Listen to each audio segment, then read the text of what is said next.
views because I say everybody's. Judah. Yes, sir. Jeff. Sorry, Jeff. Okay. We'll start in 2 minutes, and I will let you offer your your feelings of what it's like to lose an election. No. I'm gonna go way deeper than that. Way deep. Way deep. Ben Boychuk, let me know. We've got 2 minutes.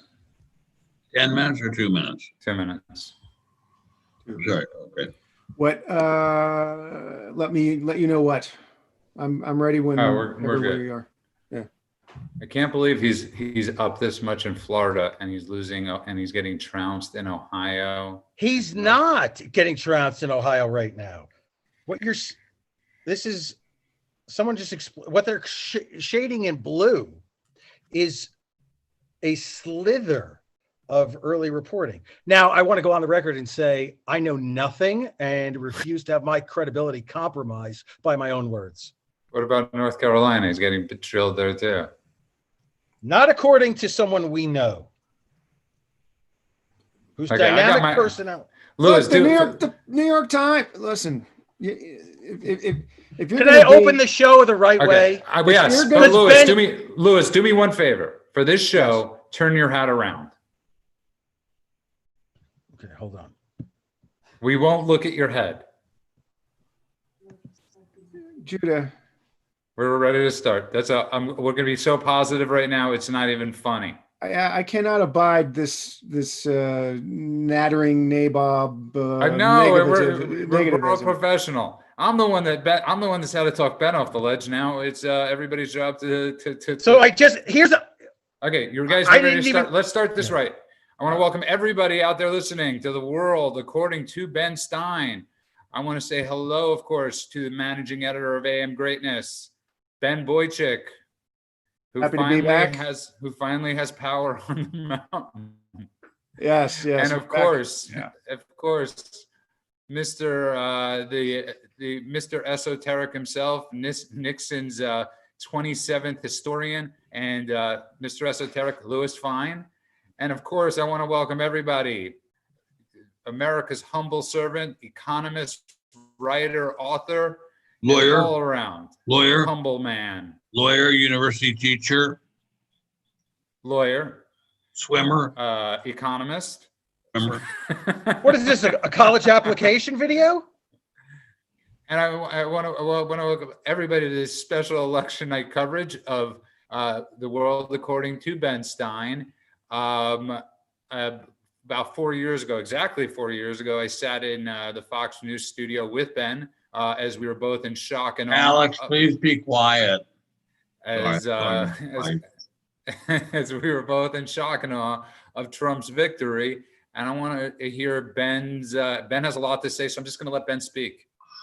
When I was a civil rights worker demonstrating for the rights of African Americans to vote in my home state of Maryland, on the Eastern Shore, which is very southern, even though it's in Maryland, which is a border state, sometimes we would be arrested. I was once hit and I was put in jail. And what we used to say was this: we shall overcome. We shall overcome. We shall overcome someday. Oh, deep in my heart, I do believe we shall overcome someday. And then about a half hour ago, I was visiting a very, very close friend of mine, her nickname is the Fairy. And the Fairy was very, very, very unhappy. I would say close to crying, maybe more than close. And I said to her, Fairy, we are not afraid. We are not afraid. We are not afraid today. Oh, deep in my heart, I do believe we are not afraid today. We had a bad night tonight. We hope and pray it turns around. We hope and pray that good sense prevails. We hope and pray, period, that is our nature, to be on our knees with prayer before the Lord God Almighty, Lord of hosts. But no matter what, we shall keep fighting. We're not afraid. We're not afraid. I'm sorry. You people at CNN and MSNBC would like for us to be afraid. We're not afraid. We know we have the right on our side. We're going to keep fighting for it. We're not going to ever be oppositionists just for the sake of being oppositionists like the Democrats are. We are going to fight for what we think is right for America, and we will keep on doing it until they bury, at least I will keep on doing it till they bury me, and I will not be afraid. And that is Ben Stein, of course, and that was great song and brilliantly said, Ben. God so bless I thank you for God that. And on that, I will go to Ben Boychuk, who's sitting up in the Big Bear Mountains. Wow. I'm going to have to call out to one of the people who works for my wife and ask him to say something. Jeff, would you close the doors to this room? My wife, I guess a Democrat or something, is trying to disturb me. She and Jim are disturbing. Let me close these doors, sir, these doors, please, sir. Thank you, sir. Thank you, sir. And on that note, let's go to Ben Boychuk. I don't understand the early pessimism right now. It's 9:05 on the East Coast as we're doing this, 6:05 on the West Coast. Most of the ballots that have been counted so far in battleground states have been mail-in ballots. So we've not had today's vote even tallied yet. And it's too early for this kind of pessimism. You know, pessimistic. I'm not saying you are. No, he's referring to me. And just so you know, this was how I was 4 years ago. Yeah. My emotions went up and down. There were certain points of the night before I met Ben at his house, before we went to Fox Business, where I was literally like a racehorse, where I was like trying to spank Trump through the finish line. Okay. Yeah. Where I was just Spank it, trumpet, where I was trying to trumpet. So spank that ass. Yes. So no, I admire your optimism, Ben Stein. I am chiding our resident nattering nabob of negativism, Judah, for attempting to crap the bed too early in the evening. Well, I knew Bill Sapphire very well, and with all due respect, Bill was a fighter. He would not be a negative stuff. He'd be saying we're going to keep fighting, and if we lose this, big if, we're going to fight on another day. We're not going to stop fighting for what's right. We're not going to stop. And you know what the difference too is? Win or lose, we don't treat the opposition like they're deplorables, and that's wherein lies the major difference and the shift. So, on that note, let's go to Mr. Esoteric himself, Mr. Fine, who has been following this race in the New York Times very much. So go ahead, Louis. Please, Louis. I don't remember going on the New York Times, but I thought that was the site you were looking at. No, I think there's something wrong with my computer because Ben Stein looks an awful lot like Stokely Carmichael. I mean, listening to the opening of that show, again, unless there's something wrong with my monitor, I'm sure you did. Stokely and I marched together in Cambridge, Maryland. Stokely and I marched together. It's funny if you see the backward. I'm broadcasting tonight, broadcasting in quotes, from the Lorraine Motel. Let me start by just saying before I eat my douchey, Yitkadal v'yitkadash shemer rabba. Wait. That's the eternal rest. That's the mourner's prayer, Louis. So we are not mourning yet, according to Ben Boyd. Well, I was raised Reform. We're not. Well, it's morning in America. No, it's morning in America.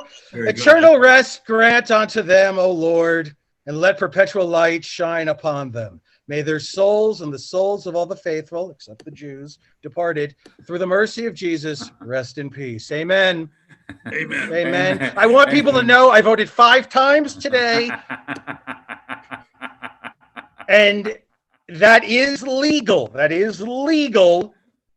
You just have to know how to do it the right way. Well, And Ben,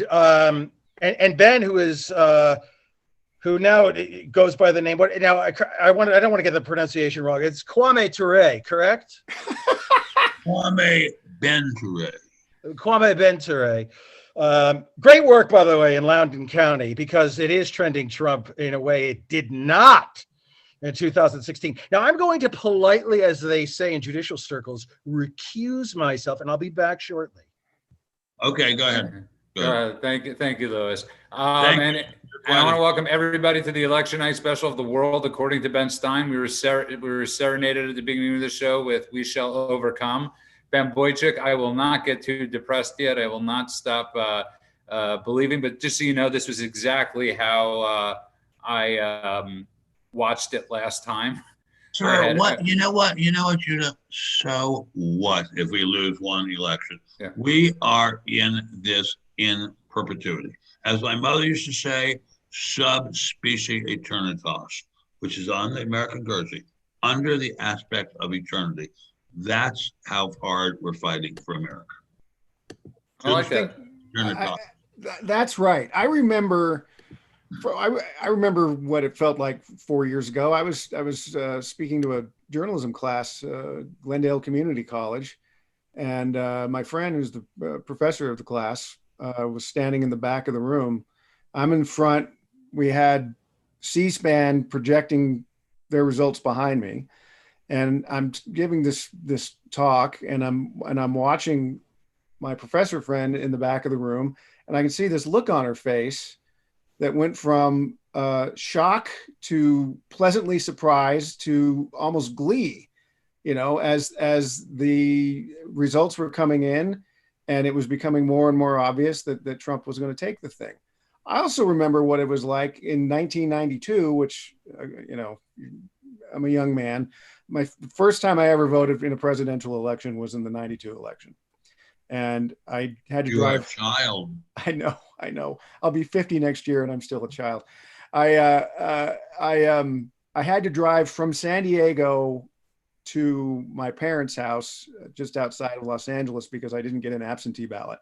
So I drove all 2.5 hours up, cast my vote, my losing vote, drove all the way back down, listening to the results and just how depressing it was.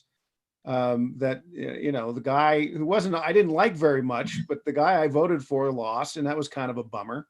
And I wasn't sure what we were going to get with Bill Clinton. And turns out the country didn't self-immolate. No, Clinton wasn't a bad president. No, not really. No, not at all. No. And so you win some, you lose some. But I'm not sure we're going to lose anything. I don't think Clinton was a bad president. And I don't think that I'm not a big fan at all of the Democrat ticket if they happen to win. I think, as I say, we should work with them to make these next 4 years a great 4 years for America. I don't think we should imitate the ways of our oppressors. Martin Luther King Jr. said, I am not going to turn to violence. We are not going to imitate the ways of our oppressors. And we are not going to turn to opposition for opposition's sake. We're not going to imitate the people at the FBI and the various so-called law enforcement agencies who oppose just for opposition's sake. We are going to try to be as constructive as humanly possible for this greatest of all good countries, the best thing that's ever happened to mankind, America. You see, but Ben, as you say that, and I get the sentiment, and I'll say this to both of you. I get what you're saying. The problem is they play by a different set of rules. And what a lot of people are angry at with the Republican Party is that they don't feel like the senators that we need fighting have been fighting enough. And we're still stuck with the Marco Rubios of the world. We're still stuck with the people that are entrenched there that won't fight. that when we have a Supreme Court justice up for nomination, it's 52-51. When Democrats do, Republicans go 90-3 or 97-3, or a few abstain. At a certain point, you have to have some spine. The Republicans have to take this as whatever happens tonight and say, we're not going to take this on the chin anymore. We have to fight back. Well, we had a senator like that when I was a very small child named Joe McCarthy. And he was smeared, he was tortured, he was tormented, he was driven to an early grave. The media is going to be our enemy. They're going to fight us. We have to learn to fight back. We're doing our own little best here at Parler. It's going to get to be a hell of a lot bigger. And we're going to keep on fighting, and we're going to not be ashamed. We're not going to try to play the patrician blue blood all the time. We're going to be fighters. We're going to get down there in the trenches and fight. Look, right over here over my right shoulder are a whole bunch of medals, combat medals. One awarded to my father-in-law, Colonel Dale Denman Jr. of Prescott, Arkansas. That's what we have to learn, that spirit of fighting. He fought the Nazis hand-to-hand, SS hand-to-hand, fought the Communist Chinese and the North Koreans hand-to-hand at Choshin Reservoir. We're not called on to do anything anywhere near that, not even remotely that dangerous, but we're called on to show fighting spirit, and we will. I really, truly, but that fighting spirit, because remember, we're not just fighting a party, we're fighting parts of a party that have literally been radicalized. And Ben, this because you write about it and you post about it. We're fighting Antifa, we're fighting BLM, we're fighting all these different organizations. And it has to, the way we have our warfare has to change. We can't, these people are an existential threat to our country. And I couldn't agree more. And so my biggest fear, and welcome back, Louis, is that we are going to have these senators, we're going to have these same congressmen who is business as usual, and we lose a lot. But on that note, if you just tuned in, and our people that are tuned in, you are listening to The World According to Ben Stein. Ben Boychuk, I'm going to need you to take the lead for a few minutes. If you don't mind, because I got to jump up from my seat, and tell everybody where they could find us. Well, you're watching this probably on YouTube, which is marvelous. Do us a favor, and if you haven't done so already, and subscribe to the channel, click that bell. You can also find us, like us on Facebook at The World According to Ben Stein, and of course on Parler at Ben Stein. So picking it up where Judah left us, Ben, I wholeheartedly endorse the sentiments that you are expressing here right now. And, 4 years ago, we started a publication called American Greatness. We did it in no small part because we believed that there was an agenda that Trump was advocating that needed help being advanced. But we also realized, and we certainly had a plan that, whether he won or lost, that agenda was still valuable. And so had he lost the election in 2016, we weren't going to close up shop. We were going to keep going. If he loses tonight, we're not going to close up shop. We've got plenty to do. And so I think that, but I think it's way too early to call any of this right now. There's still lots of votes to be tallied.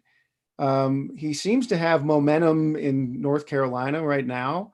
I just saw a note from a very, very sharp, I think it might have been on Twitter, a very, very sharp writer for the Washington Post named Henry Olson, who used to write for us, saying that given all of the uncounted votes in several of the contested battleground states, all of those votes could very well go in Trump's direction, and it's probably going to come back down to Pennsylvania again. Go ahead, Louis. I do have some result break. Lenora Fulani has been elected governor of New York. Who is that? She's this left-wing lunatic. I haven't heard that. She was. Correct me if I'm wrong, because facts are secondary in this program, especially tonight. She was, I believe, Pat Buchanan's running mate, and it is today, Pat Buchanan's birthday. Who took a young Sammy Glick, aka Ben Stein, under his wing and tried to get him to join Opus Dei. It didn't work, but he tried. He never tried. Although, interestingly enough, my parents they owned a co-op at the Watergate, and they rented it out to Pat and Shelley Buchanan. And so I do have that connection with him. He's a great guy. I've known him a long time. He's a great guy. And he was the only one on behalf of the administration during the Watergate hearings who gave it to the committee when he testified.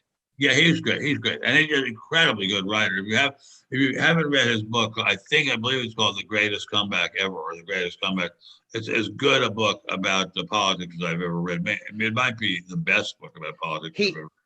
He also, I have a copy of his Haggadah. And it is unbelievable. Now he's taken some liberties.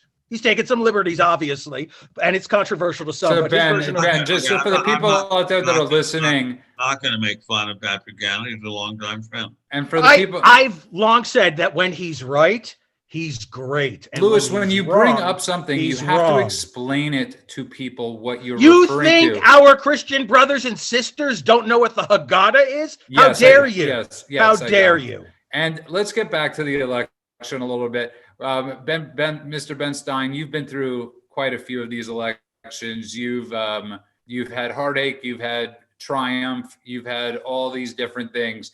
And the one thing is, you're right. The difference between the Democrats and the Republicans is Republicans tend to sort of, not beat their opponent. You haven't heard Trump use one disparaging remark against the Democrat people, the Democrats. He's referred to the leftists, to Antifa, but he's never called a whole party deplorable.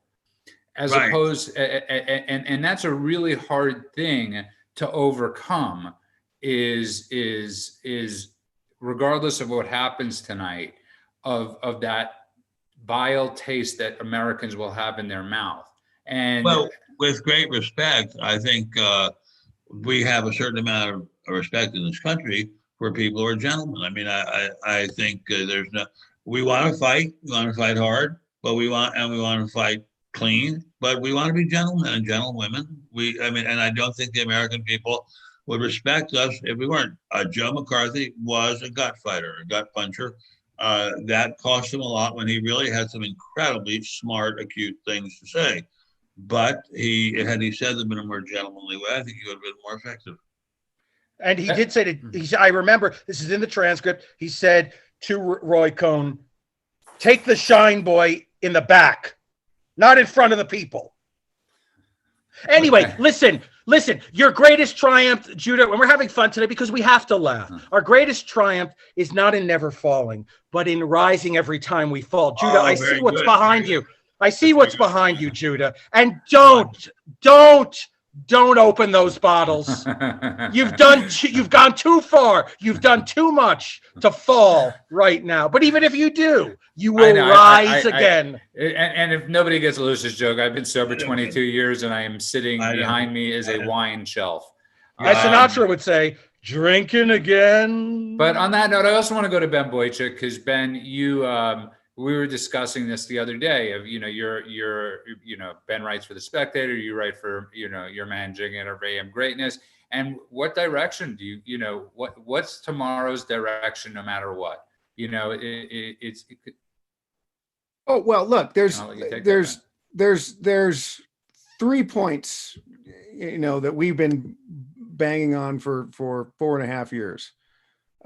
You have to have a nation with secure borders and a sane immigration policy. That's one thing. You have to have trade deals that redound to the benefit of the American public, and you have to have a foreign policy that puts the national interest first.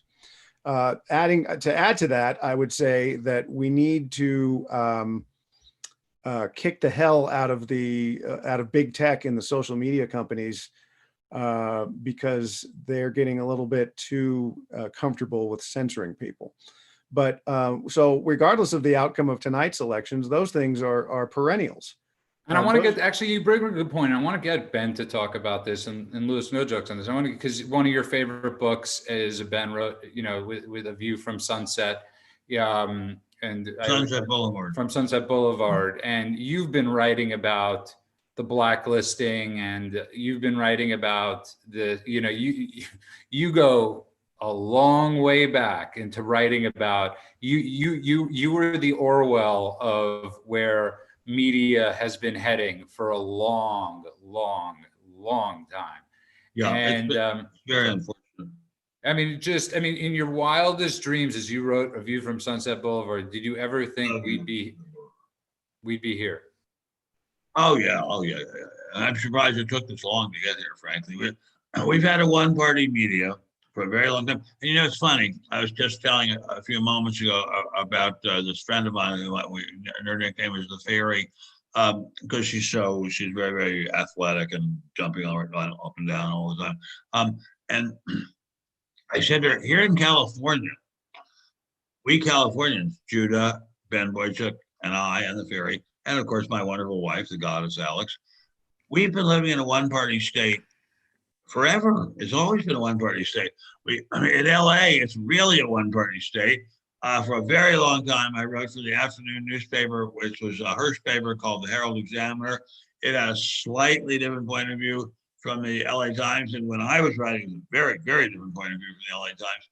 But we've been living in a one-party state in California forever. We still have a lot of fun, get some great meals. I could swim almost every day of the year until I go broke, which will probably be fairly soon. And so we're used to living in a one-party state. So we'll just keep on fighting, keep on keeping on. You heard that from Ben Stein. Keep on keeping on. Ben Boychuk, I would imagine that's your same message. No matter what happens tonight, if we win, we treat people with respect, and if we lose, we brush our shoulder. We take it and we keep on keeping on. Yeah, I would just say, I've been keeping half an eye on Twitter just now. We're parlor people, but I'm keeping an eye on Twitter just to see what some of the responses are. This is not looking good for the Biden folks. I mean, agreed. Well, the betting market's changed to 54%. Yeah. So that guy that bet $5 million on Trump, he might have an amazing night. Tell Ben Boychuk, please be more specific. If you'd be so kind. Well, for example, Andrew Sullivan, who's now on. Stop. Find somebody else. No, but I gotta say, he says this is like riding a roller coaster with a blindfold on. Wow. I'm looking at. I'm just scrolling down my feed here, and professional journalists are befuddled at some of the early responses in some of these states, and now there's some confusion and concern. Trump is behind in North Carolina and Ohio. What's happening here? What's happening here is that today's ballots haven't been counted yet. That the mail-in ballots are the ones that are being counted and reported, and that they've got a lot of ballots to count. There was a huge wow. My biggest question, by the way, right now is, and this happened 4 years ago, where do they think they're going to find the rest of the people in Florida? They do not call Florida. Trump is up right now in Florida by at least by about 300,000. I could promise you there is nobody in any backwoods that is coming out, and it drives me crazy. And Arnie McNamara raises a great point. I don't get calling a state with less than 90% or more of the votes are in. And this is the reverse. 90% of the votes are in Florida.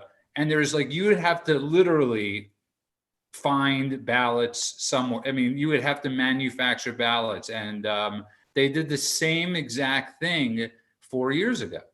And it's well, let us pray. Yeah. And on that note, Louis, I know you actually do care about this stuff, and we've been texting back and forth all day about this because you are terrified of the results going the other way.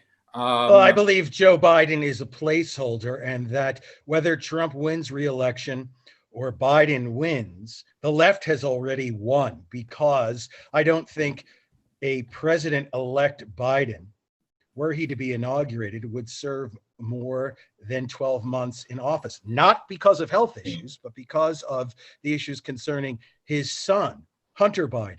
And that is not to suggest that Democrats would impeach him, or Republicans, were they to retake the House, which they will not, but were they to retake the House, would impeach him either. I think Kamala Harris and other prominent leaders within the Democratic Party have an interest in winning, obviously, tonight, and starting tomorrow or the day after tomorrow, aggressively pushing off the record the Hunter Biden story and the FBI investigation, because they don't want Biden as president. He's nobody's second or third choice.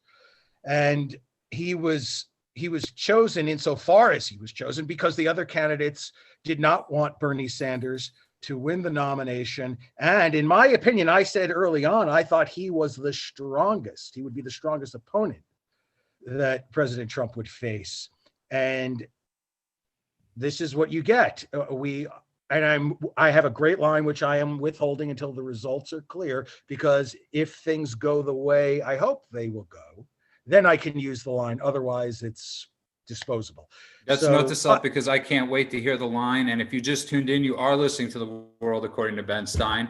And I really want to emphasize this to people, that Ben is like a national treasure. And the reason I bring that up is you got out of the Washington swamp just in time. Your career trajectory took you to another swamp, which is Hollywood. You survived the swamp, which is Hollywood. You've created a niche as a great speaker across America. And you've created all these different. You've ended up in many different liberal or different forms of swamps, and you've managed to swim out of it. As you said, you're an expert swimmer. And I just want to tell everybody listening, and it's going to swim a lot. I'm not that good at swimming.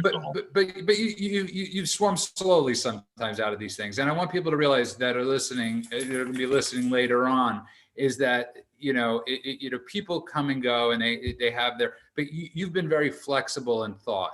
You've changed your opinion. You've changed your views on many different things, and I think that's a very telling sign of how to survive in this world. You bet. That it's okay to say, I don't know, right? We talk about that often. It's okay to say, I don't know.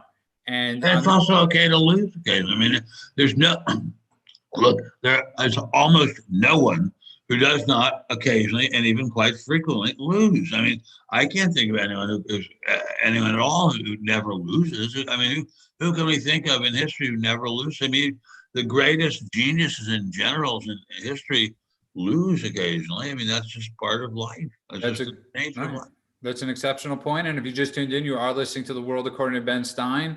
Ben Boychuk, please tell people where you could find us.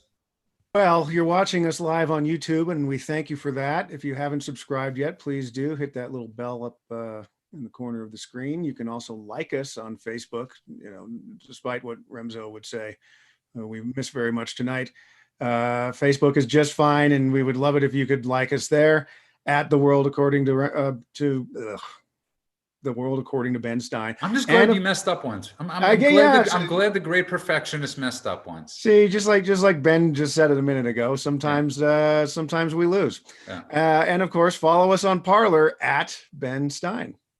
Well, God and I want to welcome everybody back to The World According to Ben Stein. And he's funny, like Ben started the show with a song. You just brought back, a few years back, Ben's wife, we had to go, she was in the hospital for something. And every day on the drive, we would listen to John Fogerty and Rock and Roll Girls on the car ride. We must have listened to that song 10 times a day.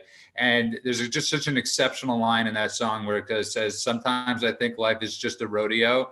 The trick is to ride and make it to the bell.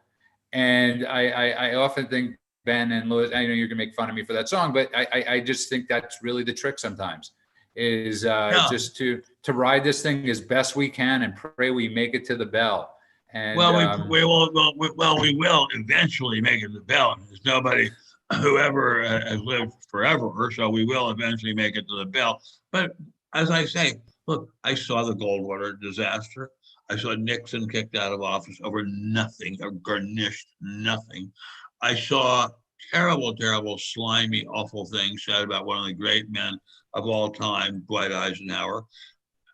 That's just the way life is. We will keep on keeping on. Some of the people who are opposing us are really spiritually sick people. I mean, there are certain people on television and in the media, especially, and in Congress, especially from our beloved Southern California, who are spiritually sick people. And we have to pray for them, and I do pray for them, but we will have to fight them too. And I think I agree. And I think Lewis raised an exceptional point. I think Lewis's point, and somebody brought this up on YouTube about it's not us versus Biden. It's not the versus Biden. It's really the versus the left. That's the next, that they are the mantle. They are the new party. And that really is the frightening fight. Lewis is actually in Beverly Hills tonight. I won't disclose your location, Ben. He's not in Beverly Hills, but where they've boarded it up. They've boarded up major cities like where Lewis lives. And Lewis, I mean, is any part of you a little nervous about being in Beverly Hills right now? First of all, I'm in Morningside Heights, a stone's throw from Ben's old dormitory. I don't know where you get this Beverly Hills thing. Have you seen what are you, my accountant? You've seen my tax returns because they're very modest. Look, what do we? What? Look, Yes. did anyone Ben, ever tell you the joke is supposed to be funny? what is what joke? He- I want to talk about your father-in-law, the No, man that he's- killed 37 people with his bare hands. Is he the only soldier that didn't get a gun his when he was father-in-law. in combat? Incredibly- Father-in-law. unbelievably We great know. man. Well, I know. Unbelievably great. I know that. I had to mute him for a second, but Ben raises a great point to Lewis. When you make a joke, it has to be funny to all of us. That's And the on whole that- idea of a joke. Yes, that is the whole idea of a joke. Lewis, you're a genius, but it's supposed to be funny. You're a genius. There's no doubt about that, but it's supposed to be funny. That's the whole idea. Listen, Boychuk left, and he doesn't even have. I mean, He's laughing at. He was actually no. laughing He knew. He was actually laughing at Ben's comment back. He loved that Ben Stein gave it back to you. I could be in a gentrified section of Morningside Heights. Okay, I'm the Langston Hughes of this group. Anyway, Lewis, you're getting off topic. I was going to say, what is it that we control? Nothing. The left is institutionalized. It should be institutionalized, but it has institutionalized its politics in higher education.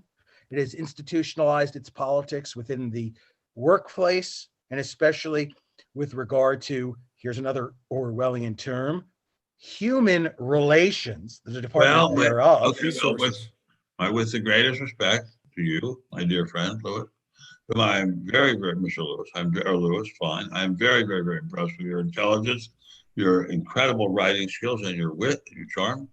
I just said to Wifey is a few feet away from me now in her bedroom in our house in Rancho Mirage, California.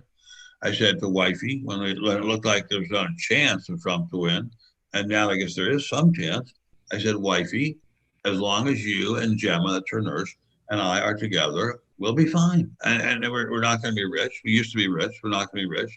But we'll have enough to eat, and we'll be fine. And I was just with my friend, the Fairy. And I said, Fairy, as long as we two are together, we'll be fine. And it's absolutely true. We'll be fine. And by the way, the left has not institutionalized human relations, not in the slightest. I believe that we conservatives who cling to the idea that love is a real thing and not just a four-letter word, as Mr. Zimmerman said, we own love. We own love.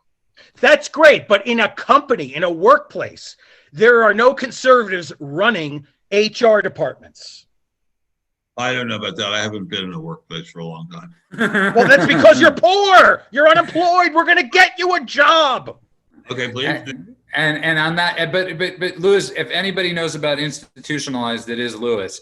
But let's get back on track and let's get to Ben. Lewis, that's a joke. That's what's called a joke. Well, I actually, I'm gonna 5150 myself after this conversation. And on that note, let's get back to Ben Boychuk, who has not given up hope. Who is well, you know. What does it gesture mean when you rub your beard like that? Is that some kind of agenda? Oh, it's just a terrible affectation. Actually, it's a rash.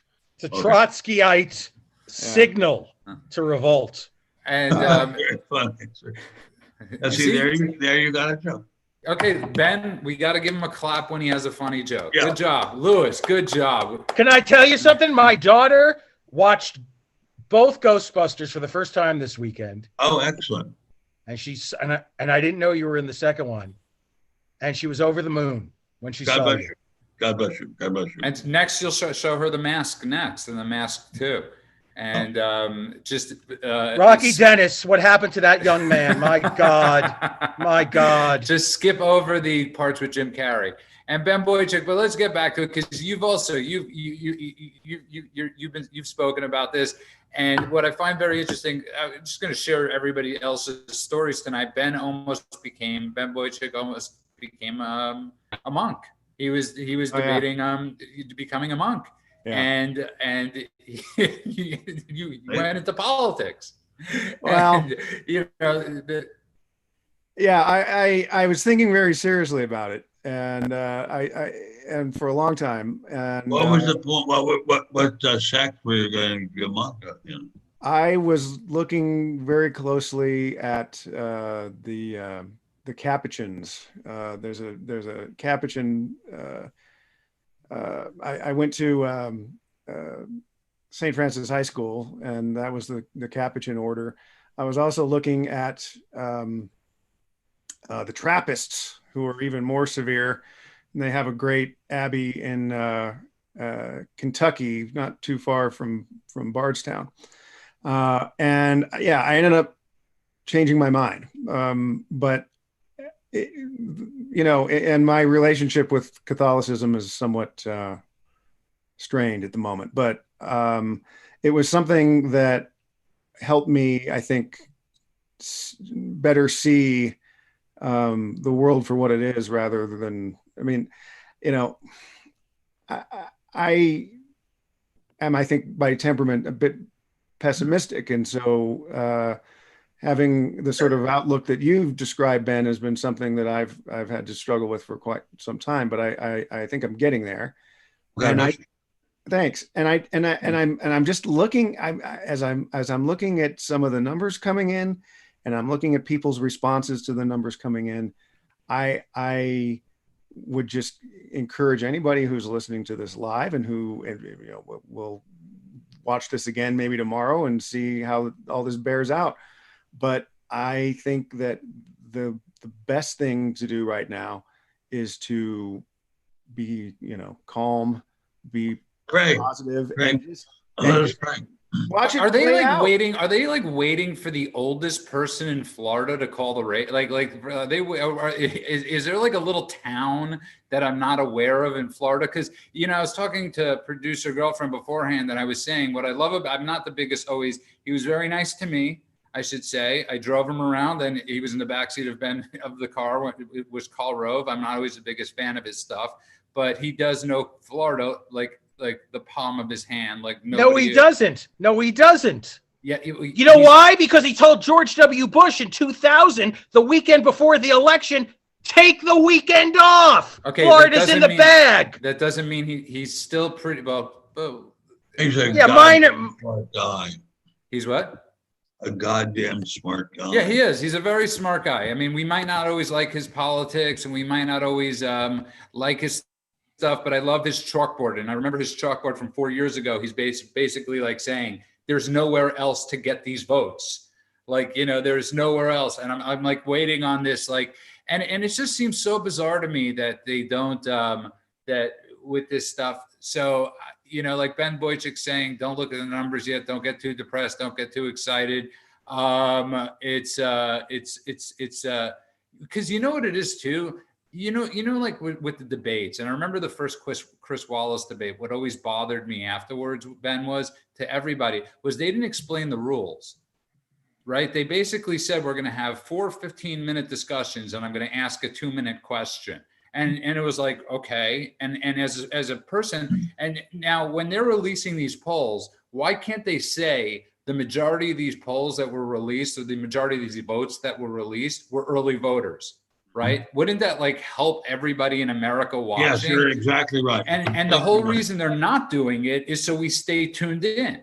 Because if they were honest, like Ben Wojcik's saying, is say Ohio, 90% of the first votes were all mail-in balloting. And Ben, I see you laughing, so go ahead. Get a load of that. No, this is breaking. CNN, after the polls closed in Virginia with like 1% tallied or something, had called Virginia. They've just uncalled Virginia. Wow. So Trump is winning in places, in counties that he didn't even, they were, for all intents and purposes, they were uncontested. They went to Hillary Clinton in 2016. By the way, so did Fox News.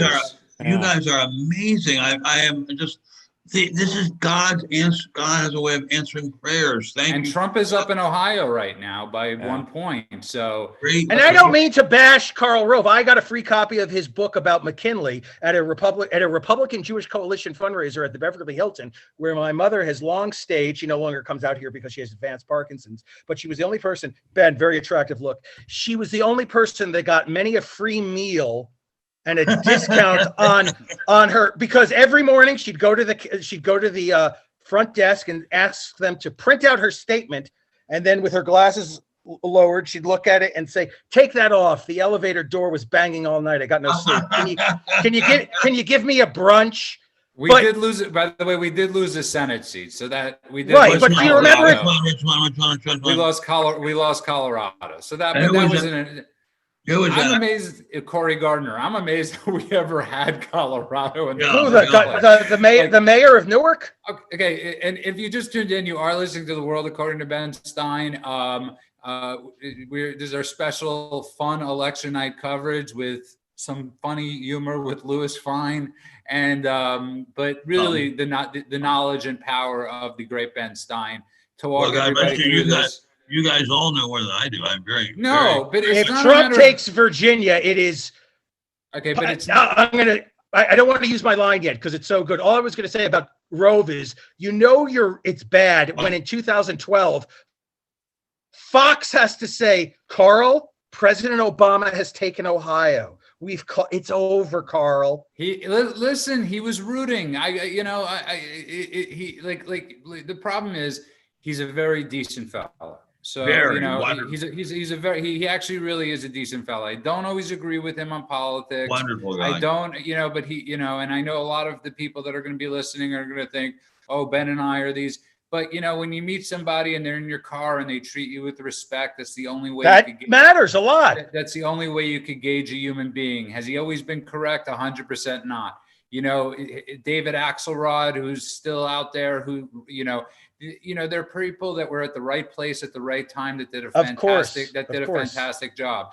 And I got to say the same thing about Pat Buchanan. I met him at the Nixon Library. He signed with Ben, and he signed a copy of a book. And I had preconceived notions about Pat Buchanan. I've read every book he's done. I don't always agree with him, as I've said. When he's right, he's great, and when he's wrong, he's very wrong. He's a genius. He's an incredible guy. And on that note, if you just tuned in, you are listening to The World According to Ben Stein. Ben Wojcik, why don't you tell people where they could find us? Well, you can find us here on YouTube. Subscribe to the channel, please, and tell your friends and tell your enemies and tell anybody who might be interested, because this is a great show. We have a lot of fun. We learn a lot of things every episode. So subscribe to the channel. Follow us, like us on Facebook at The World According to Ben Stein. And by all means, follow us on Parler at Ben Stein. And I want to welcome everybody back to The World According to Ben Stein. And and I got to be honest, I didn't want to do this tonight, but I'm so glad I did. And the reason I didn't want to do this tonight was because in the past I would much rather have watched this in my bedroom, with the TV muted And, you know, like I said, like I was 4 years ago, pretty much, you know, doing that. And it's much harder on a night like tonight to come out of the closet or to come out of your bedroom and to face reality, no matter what that reality has to offer us. And so I want to thank all of you for doing this tonight. And we're not closing. We're happy to do it. We're happy to do it. You don't know how much this is helping me. We love doing it. Yeah, and I'm being honest, because like, and I was texting Ben of what to preview, because everything I was saying to him was pretty much how I was feeling: anxious, depressed, fearful, all these different things. That's my daily life. That's my, by the way, that's my daily life. And you can get through. And but I want to close with, end with a few. Why are we closing? We're not closing. We're not closing. I want to get back to how do we fight, as Lewis called it, the left. How do we fight what? He's raised his hand. Go ahead, Lewis. Thank you. I know it's hard sometimes to discern if I'm joking or not, so I'm being serious right now. You made a very good point, Judah, about Karl Rove's personality and his humanity, and that matters more than anything else. And I remember in 1992. When Jerry Brown was running for the Democratic presidential nomination, Sally Kellerman had cut a series of, she did voiceover for a series of ads, maybe just one ad, I don't know, but at least one ad for Jerry Brown. And you can look this up. Yes, it's on Google, and I found the story in the Philadelphia Inquirer, but I read it when it ran in the New York Times. She was asked, why are you doing these spots for Jerry Brown? And she said, in 1960, whatever, I called 5 friends to help me move. He's the only one who showed up. Oh my God, that's a great story. That's a great story. That is a great story. And that's like when I was walking with Ben, this must be 16 years ago, when we were walking the dogs and the pointers. And Ben was telling me that he donated to Al Franken's campaign. And I looked at him like, how could you do that? And Ben shared the story about how good Al Franken was to him in the beginning of his career. Ben, well, it was pretty late in my career, but he was doing some commercials for Yahoo, and they wanted to have a conservative and a liberal, and he recommended me to be the conservative, and I did that commercial for Yahoo for a long time. It helped pay my mortgage, and it was incredibly kind of him. And I mean, I've debated against him. He's a savage and very tough, and I think too tough debater, but he's incredibly smart. And as I say, to me, he behaved like a thorough gentleman. And of course, I would help him. And I'm broke now, but I would help him. I'm not really broke. I like to say, but I would help him again. I would help him again. And so, Ben, I want to ask you that question too, since everybody here has shared a personality that they met, who have you had a preconceived idea about, but when you met them, they were totally the opposite? Me or Boychuk? Ben Boychuk. Oh gosh. Well, Jerry Brown's not a bad example. I crossed paths with him a couple of times professionally, and I always liked the way he was very direct. I never got the sense of being obviously spun by him. He was always very forthright and honest enough for a politician. I'm trying to think about that. Well, Ben Stein, I guess. But that raises a good point of you remember those days? I mean, Lewis and I are both from, natives of New York City, or Lewis is from Jersey, but 6 of one. Remember the days when we had senators that crossed the aisle, when you had like guys like Pat Moynihan, and you had guys like Al D'Amato, and you had these, the guy that ran for president one time, he was a Democrat, but he seemed like an awfully good man. He had the blondish hair, and I can't remember his name right now off the top of my head. But you have like the Jack Kemps of the world. You had all these different people that were aisle crossers. And I know Jack Kemp didn't serve, but you had all these different. Is there a way to get back to where people could literally say to the risk as I'll give you a better example. There was a movie that came out, a producer girlfriend and I were watching a movie the other night called Old School, and very funny movie. And he, one of my favorite directors, he wrote The Hangover, Ben, which I know you didn't like, but he also got nominated last year for an Oscar for the movie called The Joker, and which, is not a comedy. And I was reading about him, why he stopped doing comedy. And he said, because you can't do comedy anymore. He said, he goes, I can't write The Hangover anymore. I can't write Old School anymore. I can't do these things. He goes, so I had to sort of change the trajectory of my writing. He goes, but otherwise I'll have 30 million Twitter loons screaming at me. And are we past the point of politicians shaking? Like, are we just, I mean, I want to know, has it ever been this bad, Ben? I haven't seen it this bad ever. But bear in mind, I haven't been a writer. I wasn't a writer during the McCarthy era. I was a child, a very small child. So it might have been that bad then, but I don't think it was. I will say, even at the beloved American Spectator, which I've been writing for since 1973, which is a long time, and they are the nicest people in the world, have cautioned me about political correctness. Even they are the absolute most courageous, most wonderful people in the world. And they don't do it because they feel it. They say they just get swamped with internet hate mail if I make even the most slightly politically incorrect comment. And so that's how bad it is. I have a number of websites and I don't respond to them at all. I don't respond to them at all. I just don't even open them or look at them. Yeah, Lewis, go ahead. 2 quick points. One for Ben Stein. Can you imagine looking at a ballot in New York and the choices between, and I say this because it is a Sophie's choice, between James Buckley, the incumbent senator and of the Conservative Party of New York, and the Democratic challenger, Daniel Patrick Moynihan? Amazing. Yeah, amazing. Amazing. That is a very, very sad story. That is a terribly sad story, Lewis. Terrible. That is a heart, as my wife would say, a heart-rendering story. That is really. Well, why don't you tell people the story? Because people don't know, most people. So, people aren't.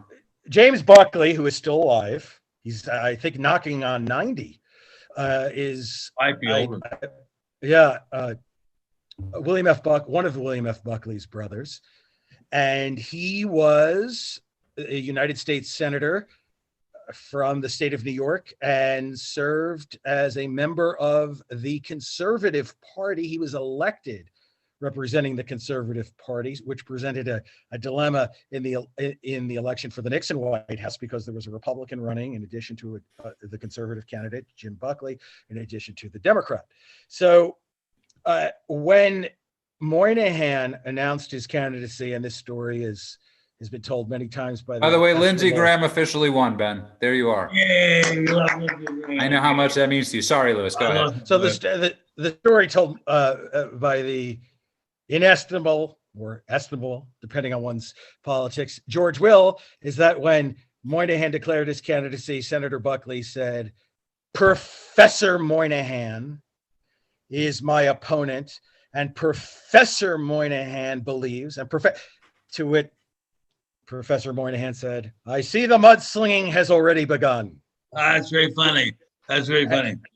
And about politics and humanity. When Tom Eagleton, who was George McGovern's running mate briefly, was forced to leave the ticket, and he was forced to leave the ticket by George McGovern because Tom Eagleton had undergone electroconvulsive therapy for depression. There weren't many treatments. There certainly weren't many pharmacological treatments available to the extent that they are now. In August 2nd, 1972, his son, Terry, who was, I think, no older than 13, got a letter, and I'm just going to give you a very quick excerpt of it.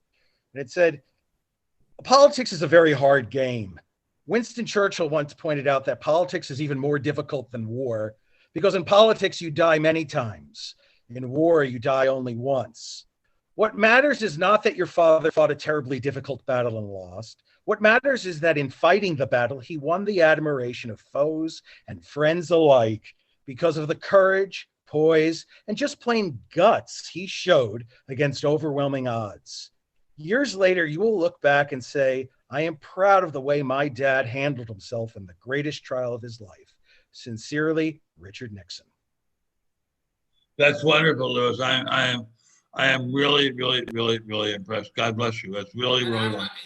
It's funny. That's wonderful. Fun. That is just wonderful. And it never was made public until Tom Eagleton had passed a few years ago, and his son released the letter. God bless you, Lewis. God bless you. You know, if I may say so, people are watching us. That by itself is worth the price of admission 100 times. And I want to say something also, because I quote, a lot of times, Ben writes all his posts just so everybody knows, but sometimes I'll post in the morning a Richard Nixon quote for Ben. I'll post because I know how much Nixon means to Ben, and in turn, how much Nixon means to me. And I had posted a Nixon quote about the silent majority, and somebody made this comment like,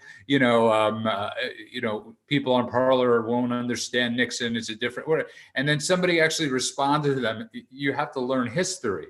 You have to, just because somebody might be uneducated on Parler about Nixon or anything, you have to bring people up. I mean, Nixon is a huge figure in American history on so many different levels. He contained so many, multitudes of character. I mean, he's an incredibly important figure to bring up, Ben. God bless you. Yeah, God bless you. In my father's house, there are many mansions, as they say, as the saying goes. And if it were not so, surely I would have told you. In Nixon's house, there were many mansions. He was an amazing man. To think that the media and the Bolsheviks kicked him out is just so heartrending. It's unbelievable. And I might say, I've said this before, I'll say it again, had he not been kicked out of office, I don't think there would have been a Cambodian genocide. I don't think Nixon would have stood for it. And millions of people who are killed in the most brutal and painful ways imaginable would have lived out their lives. So the ousting of Richard Nixon was a horrifying blow against humanity. And what bothers me even more about that comment was that Trump really idolized Richard Nixon. And you have those letters with the Nixon letters. And, it showed you the humanity in both Trump and Nixon, who Trump sort of looked up to and who sort of Trump is, the hard hat billionaire. And Nixon was never a billionaire. No. But I mean, like somebody that worked that was not looked upon by the elite. The way they made their money or the way they made their profession wasn't done how it's supposed to be done. And I want the people on Parler, the people everywhere, learn your history. Know who Richard Nixon was. Yeah, did he? Was he perfect? He's the first person to say he wasn't. It's actually quotes you could read about Nixon saying he wasn't perfect or admitting his faults and his flaws.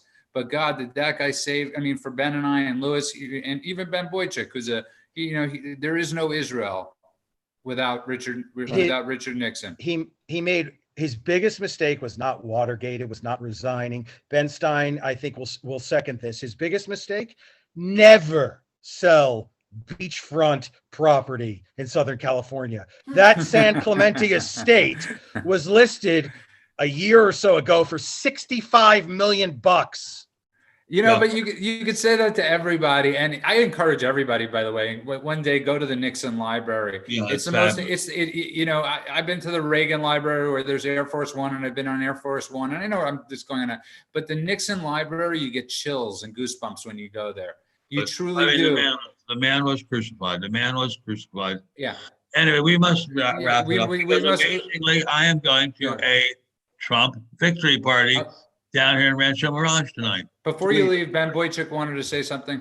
Yeah, I just want to say, there's going to be a million postmortems starting probably even tonight. But there's one tantalizing thing I just wanted to share with everybody from Mark Caputo, who's Politico's reporter down in Florida. and he posted a text excerpt that he got from somebody he identifies as a top Miami Democrat. I quote, "We must have gotten obliterated by Hispanics. I assume worst case was plus 15. Defund the police killed us. We came out strong for BLM and then saw the Hispanic pushback and went lukewarm and got killed with both demographics." And by the way, all true, but something you could learn by watching one night of MSNBC Lockup. And I want to say one more thing before we leave. Larry Klayman, our dear esteemed friend, actually flew to Florida to go vote because he doesn't trust the voting by mail. I want to wish everybody out there, if you just tuned in, or everybody that follows us and everybody that loves Ben on Parler, to quote the movie Galaxy Quest, never give up, never surrender. You've been listening to The World According to Ben Stein. Well, what's the Ben latest? Boychuk Ben Boychuk, what is the latest? Well, Jesse Jackson has won. He's up in Pennsylvania a little bit. He's up in Ohio. I haven't seen the North Carolina one recently. He's down. It's even in North Carolina with about 15% to go. But he's where he was 4 years ago. I mean, I don't know. He's up in Michigan. I know it's early. How about counting. Idaho? How about Idaho? Idaho is not exactly a swing state. They haven't. Yeah, well, but it's for some people it is. They haven't. I don't think polls have closed there yet. If they are, either they just closed. Maybe they may have just closed 4 minutes ago. They are that's my summer residences, but nicest people in the world. Yes, they are. I can test that. People at Sandpoint are great, and I just want people to realize you could laugh. And we don't mention her name, but producer girlfriend has been cracking up on the couch on the floor, sitting next to me, listening to this. And I really, she's waving. I really encourage everybody to laugh, to smile, no matter what happens. And I want to thank each and every one of you tonight for allowing me to do that, because I could tell you, as Ben Boychuk could say an hour and 10 minutes ago, this wasn't my mood. So for an hour and 10 minutes, you guys changed my mood.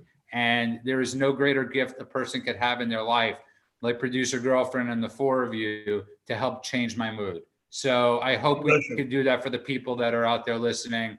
I want to say goodnight, everybody. You've been listening to The World According to Ben Stein. God bless America. Ben, you got it.